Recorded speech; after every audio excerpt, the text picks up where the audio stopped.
প্রথম প্রথম তো কাজ করতে আসছেন, আপনার বন্ধু বান্ধব আত্মীয় স্বজন ভাই বেরাদার যা মন্দ বলবে, গালাগালি করবে, সেটা শুনে যদি মনকে শক্ত করে কাজ করে যাইতে পারেন, ইনশাল্লাহ ভাই আপনার সফলতা একদিন আল্লাহ পাক পূরণ করে দিবে।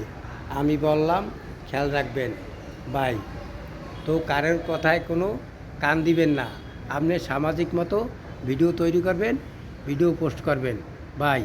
একটা কথা হলো এই, অসামাজিক কোনো কথা ভাই তুলে ধরবেন না, তাতে আপনার সমস্যা হয়ে যাবে, আপনার পেজের সমস্যা হয়ে যাবে। কথাটা মনে রাখবেন। ভালো লাগলে একটু শেয়ার করে পাশে থাকবেন, আর এক বন্ধু যেন বুঝতে পারে। অবশ্যই ভাই, অনেক কিছুই বললাম, যদি ভালো লাগে আমাকে একটু কমেন্ট করবেন প্লিজ।